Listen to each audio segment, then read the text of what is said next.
Hello guys and welcome to a new vlog. So the theme for today's vlog is Beetlejuice because I am going to go and see Beetlejuice, which is a sequel to the fantastic movie Beetlejuice, which was definitely a formative, oh, you're gonna sit on my lap.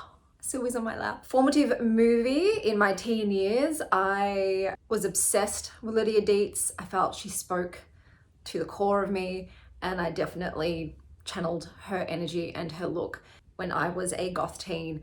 So I am beyond stoked that they've done a sequel. It looks fucking amazing. I'm trying to go in with reasonable expectations, but no, they're up here because I'm like, how can this film not deliver? It just looks amazing. Beetlejuice is my guy. Michael Keaton kills it in this role. He is the ghost with the most babes. So yeah, I've channeled the look. I'm going with Kate. I think she's also channeled the vibe of the movie. We love to dress up and have fun with shit like this. So I thought to celebrate Beetlejuice, I would read books that are kind of like Beetlejuice. I would say for me, out of the books I've read anything by Neil Gaiman, especially maybe Coraline or The Graveyard Book. I think those two very Beetlejuice coded.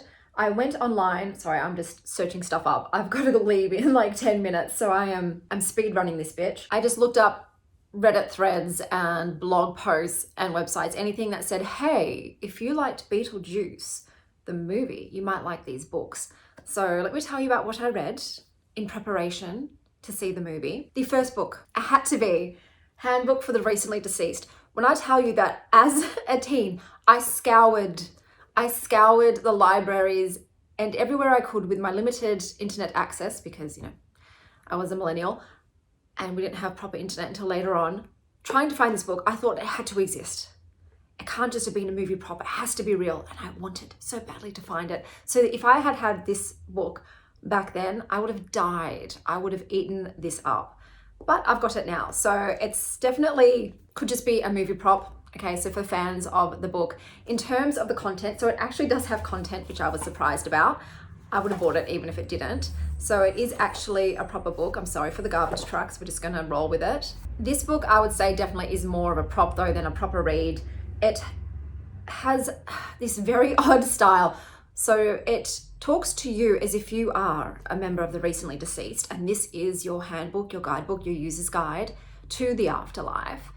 But then it also goes meta and talks about the movie.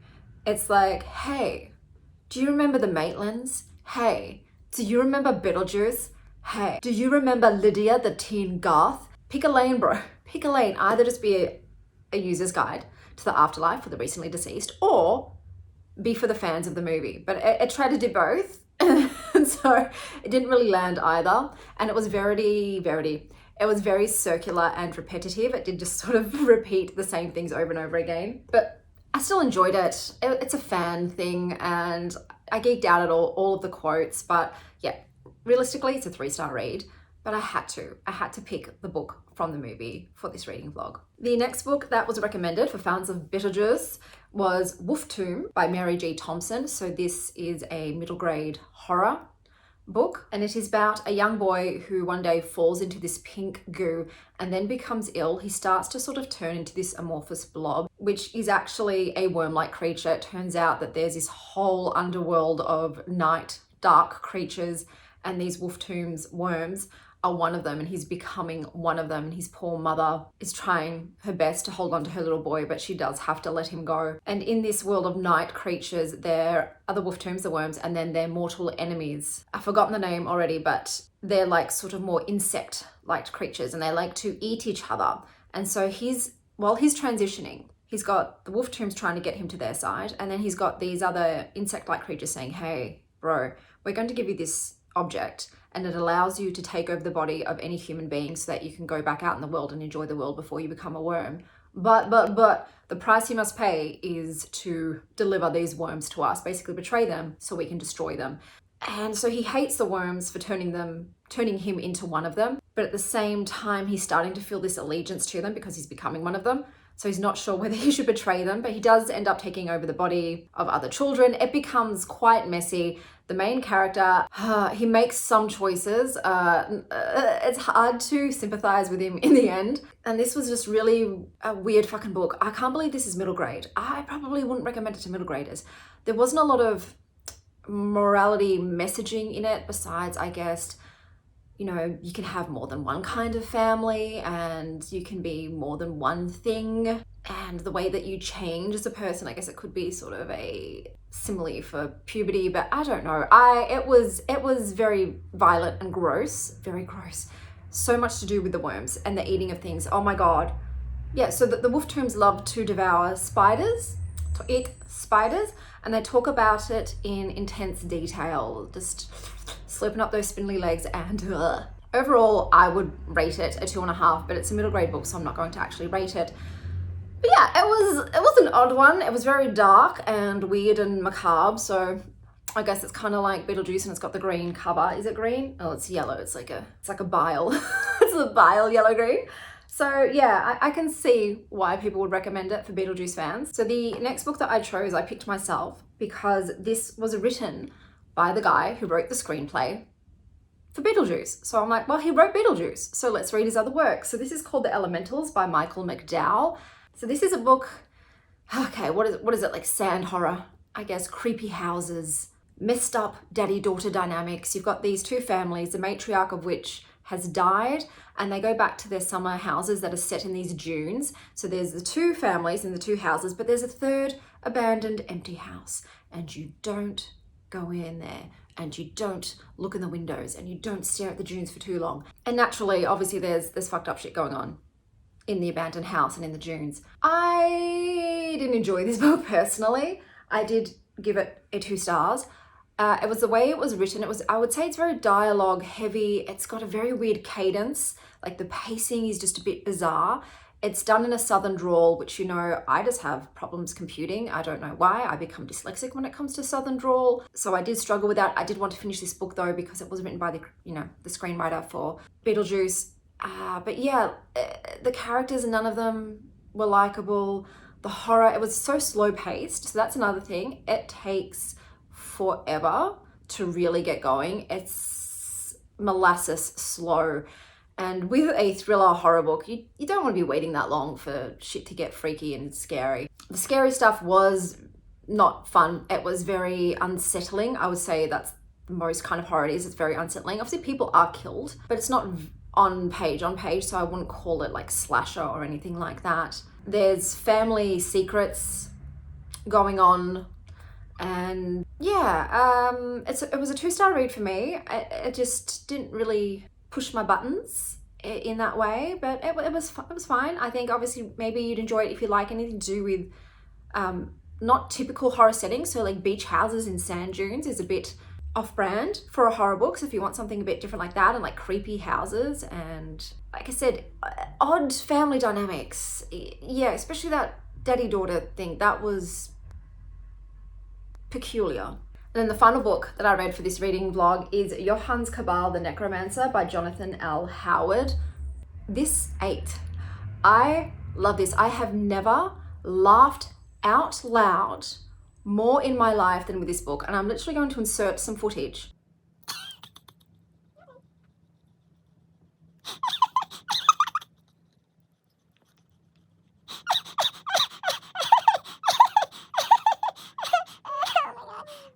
And this was happening after I'd already started laughing. I was already laughing. I thought, I should be taping this. I'm going to keep reading.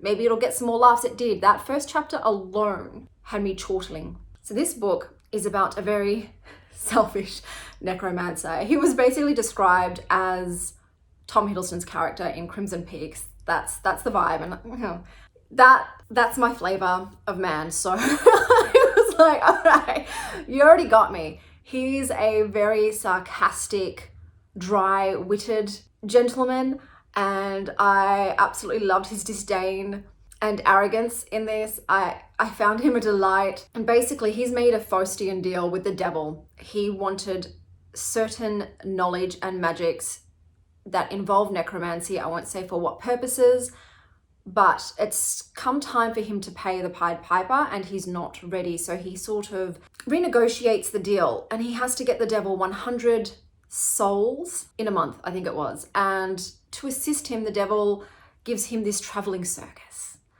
with which he needs to lure his prey in. And he is not even a morally grey character. Okay, he's not. Like, is there some kind of humanity, shred of decency in him? Yes, but this man doesn't give a shit about which souls to sacrifice for his own gain, okay?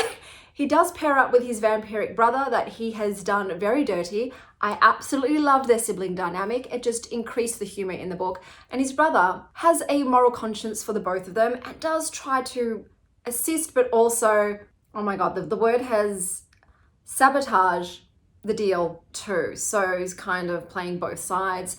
I loved the characters in this. I liked the story. It had good pacing. I would say read this book if you like The Witchstone, because it does have a kind of similar vibe with the shady main characters and the sense of humor and the darker subject matter.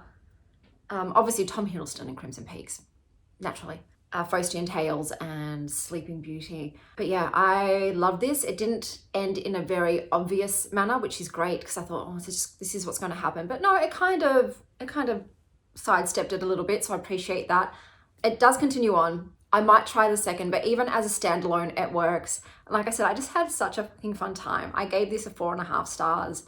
Highly recommend, my favorite read of this reading vlog. But now it's time for me to meet up with Kate and see Beetlejuice, and I will tell you my opinions on it when I get back. But just a side note, just another thing I wanted to mention before I head off to do that. As you know, I am a very small channel, so teeny tiny, but I had recently 2 authors leave a comment on my channel. My first reaction was, oh my God, how cool. Quickly engulfed by absolute panic and dread. I shit myself. I'm not gonna lie. I freaked out because if you watch my channel, you know that I am very honest about my personal experiences with books, and not every book I read leaves me with a positive experience on it. And so I instantly felt awful because I don't want to hurt anyone's feelings, but at the same time, I do want to be frank with my thoughts on what books I read. And so I immediately thought, I hope I haven't hurt their feelings. I don't know, honestly, how authors can deal with that aspect of being an author. You put your work out there and you do have to take the criticism with the praise. I wouldn't be able to. My skin is not that thick. So kudos to them for being in a very tough industry that involves a lot of criticism from random people that probably don't know shit, but it's just their personal thoughts on your work. Just like this channel is just my personal opinions on how I received a book that I read and the time I spent with it. But I wanted to thank them for saying lovely things. So thanks to Henry H. Neff, who wrote The Witchstone, for his comments, and also to Jack Skelly, who wrote Myth Lab, Theories of Plastic Love, which you will be seeing in an upcoming vlog. So that is on its way. Thank you for both being gentlemen, being good sports about my interpretations of your books or my experiences of them. But it's a very surreal thing because I keep feeling like no one knows about this channel. Like who's watching episodes? Family and friends and some people that maybe follow me on Goodreads. So, but yeah, they found me, they left a comment, freaked me out a bit, but also appreciate it. Thank you for stopping by, I guess. And yeah, I will see you guys when I return from Beetlejuice.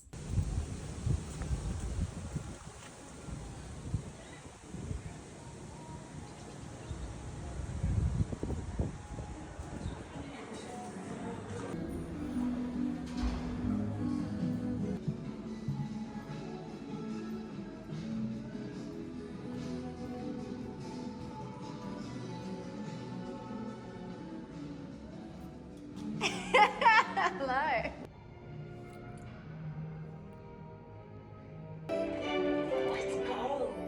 Cinema to ourselves.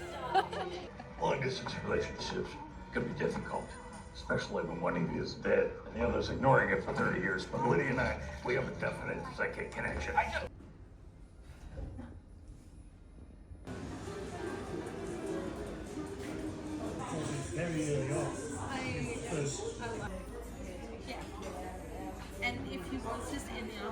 Okay, so I am back from Beetlejuice. It was wonderful seeing my bestie Kate. Now, we were the only two people in the cinema, so that was fun. We could just have an out loud discourse as the movie went. How do I feel about it? Not great. Not great. Look, the original is one of my favorite movies of all time. I felt like this one definitely wasn't true to the original. It felt a lot more comical, like they were going for laughs. And the highlight of the movie was Delia, so Catherine O'Hara. Oh my God, thank God for her. Michael was also fantastic as Beetlejuice, but Delia's character did carry the weight of the film. She was hilarious. She was true to her original character. Loved her. Absolutely loved her. Thank God for her. Otherwise, yeah, the movie would have been really bad. It just didn't make sense. The storyline was so messy. It felt like an initial rough draft, as in you're still brain dumping all of your ideas and you haven't woven it in. All of his ends were hanging out, okay? Like, weave in your ends. Tim, it was bizarre. The music choices were very odd. I felt like they were trying to be hip, but they didn't suit the movie. Monica Bellucci's character is pointless. What the F? Like, I get it. That's your girlfriend. If you're going to write a part for her to put her in your film, actually write a proper part. That was the most annoying thing. Her character could have been marvelous, interesting, but she was just there to look pretty. Basically, I think she maybe had 5 lines in the whole film. Just what a letdown in terms of her character. The way that concluded was just real limp. I would have loved to see more her and Beetlejuice in it. Like I said, this movie overall felt like a comedy. I'm struggling to put my thoughts together because I was just so let down. Winona Ryder's character, Lydia Dietz, they did her dirty. They did her so dirty. I understand she went through a traumatic experience, but to have that much of a 180 personality shift, like I understand she was traumatized and maybe this is a trauma response for her, but they turned her into a codependent, timid, weak-willed woman. The biggest issue I had though was that she had completely sort of abandoned her daughter. Her character was a misunderstood child who felt abandoned by her dad after her mother's death, who felt ignored, who felt like she didn't belong and wasn't cared about, and then she's gone and done the same to her kid. No, that's not what we do when we become parents after having been that way as teenagers. So that really shit me because I was like, Lydia, what the fuck? Who are you? What are you doing? Like, I could excuse some stuff, but yeah, the way that she was reacting with her daughter, I was like, no, I don't buy that. I don't think that's what would have happened. Everyone's faces were CGI'd, so they all looked as if they'd had a ton of cosmetic work done, which I don't like. I don't know what the fascination in Hollywood is with making everybody look young. For fuck's sake, there's nothing wrong with wrinkles and character on your face that shows the age of time. I don't understand it. I want to see people's faces as they are with all the lines and the discolorations and the moles and whatever. Just let a face be a face. I hate it when everything's smoothed out. It gives me the creeps. Beetlejuice's character, like I said, Michael still is a great actor, but I don't know, they made him a bit out of left.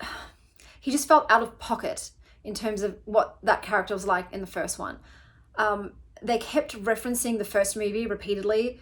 It's like everyone that's coming to see this film has seen the first movie. We know what happens in the first movie. You don't need to recap it for us.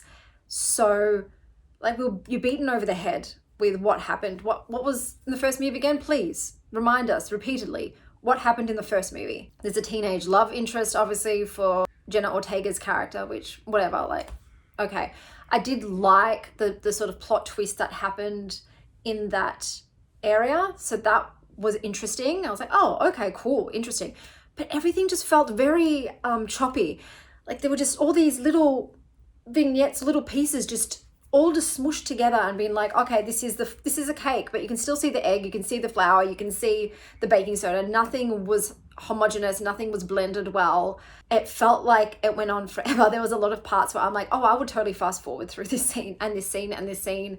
And there was no emotional sort of engagement in the first one. You want the Maitlands to make it through. You want Lydia to make it through. You're even kind of rooting for her parents and her stepmother in it against Beetlejuice. But in this one, it's just like, I don't know who the bad guy is. Obviously there was, what's his name's character? You've got Lydia's new fiance, and he was gross. Just gross. And I'm like, Lydia, him? Make it make sense. Make it make sense. It didn't make sense to me. I didn't understand it. It just didn't feel like the same characters besides Delia and a little bit of Beetlejuice to the first movie. Yeah, I just don't think it was well done. And like I said, Monica Bellucci's part in it, it just boggles my mind that that's what they did. I'm like, what was the point? What was the point? Like, okay, thank you for letting me look at a beautiful woman, but what were you doing with this? And the ending was just such a cop-out. Just like, oh, just like that? Just like that easy? This build up to just like that?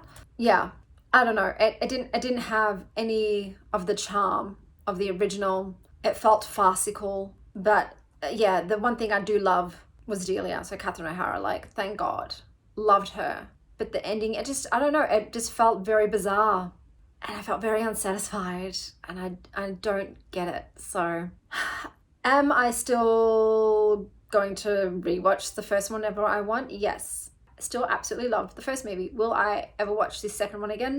No. Even though the juice is loose, I will just watch him in the original movie and just remember him that way. I've still bought the Beetlejuice Tarot. It's coming out on Halloween. It's got images from the first movie, thankfully, so still going to buy that. Like I said, still a super mega fan of the original Beetlejuice. But yeah, this second one, look, most of the time sequels are disappointing, besides Hellboy 2, which is one of my favorite movies of all time. That's when like a sequel fucking killed it. But yeah, in this case, no. Look, even if I'd seen trash reviews for this, I still would have gone and seen it myself. I would have had to, because I'm just such a huge fan of the original. And the same thing goes for Practical Magic 2. Do I think it's going to be good? No, absolutely not. Will I still go and see it? Yes, because I love the original so much. So yeah, I don't know. Tim Burton, like, I did love the Wednesday series. I will say that. Did love the Netflix Wednesday series. But in terms of his movies, I think the last one I enjoyed was Sweeney Todd. I don't think I've liked anything since then. I don't know. I feel like he's lost his touch. And this one just felt like an old man who's out of touch, but trying to be cool with the cool kids. That's what this movie felt like. Hey, Bubby. Bubbles. But that brings us to the end of this Beetlejuice themed vlog. Until next time, stay wild, Star Child.